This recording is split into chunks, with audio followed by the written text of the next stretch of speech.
वरंगल में मैं था, शाखा में गया था सुबह। हम लोग जाते हैं संघ के अधिकारी, तो स्वयंसेवकों में उत्साह रहता है और अपनी शाखा अच्छी दिखे अधिकारी के सामने, एक स्वाभाविक मनुष्य स्वभाव काम करता है। तो हम जाते हैं, उन शाखाओं की संख्या अच्छी रहती है। वैसा उस समय भी था, अच्छे 60-70 युवा व्यवसायी और कुछ विद्यार्थी ऐसा खेल रहे थे, जोर से कबड्डी हो रही थी, आवाज हो रहे थे। पास में ही इंजीनियरिंग कॉलेज, एक दीवार, रास्ते के परे दीवार, दीवार के परे कॉलेज। एक सज्जन आ गए, कुछ 50 की उम्र होगी, आ गए, सीधा अंदर आए। हम देख रहे, बाकी तो सब लोग कार्यक्रमों में व्यस्त थे। मैं सरकार्यवाह था, इसलिए सरकार्यवाह को वो रखते नहीं कार्यक्रमों में वगैरह, अलग खड़ा कर देते हैं, क्योंकि उसको प्रणाम भी लेने पड़ते आने वालों को। मैं अलग खड़ा था, मैं देख रहा था कौन घुस रहा, घुस नहीं रहा है। वो सीधा ध्वज के पास गए, उन्होंने प्रणाम किया। मैंने कहा स्वयं सेवक है। लेकिन बाद में वो इधर उधर देखने लगे, किसको प्रणाम करना, किसको प्रणाम करना। मुझे खड़ा देखकर मेरे पास आए, किसको प्रणाम करना ऐसा उन्होंने पूछा। तो मैंने कहा मुझे ही करो।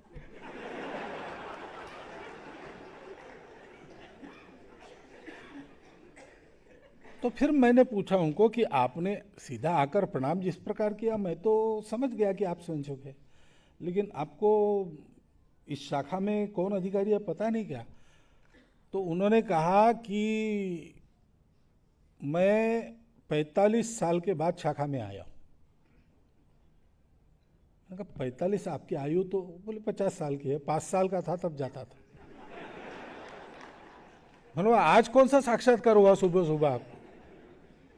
तो बोले साक्षात्कार नहीं हुआ, मैं अपने घर के पीछे में, मेरा क्वार्टर है अंदर कॉलेज में, यही दीवार को लगकर उसका आंगन है पिछला वाला, वहाँ मैं सुबह चाय वाय पीकर थोड़ा धूप में खड़ा था, हो हल्ला सुना, भारत माता की जय सुना, तो मुझे लगा यहाँ शाखा है। तो दीवार पर एड़ी ऊंची करके मैंने देखा तो ध्वज लगा है, तो मैं तुरंत आ गया। मैंने कहा शाखा तो रोज है यहाँ पे। बोले लेकिन सुनाई नहीं देती, आज सुनाई दे रही।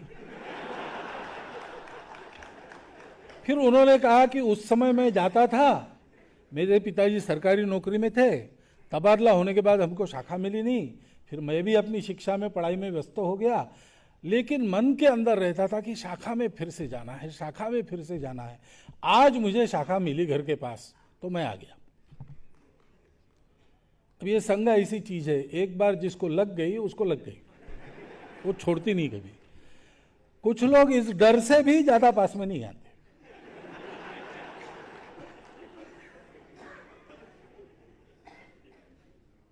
ऐसा है।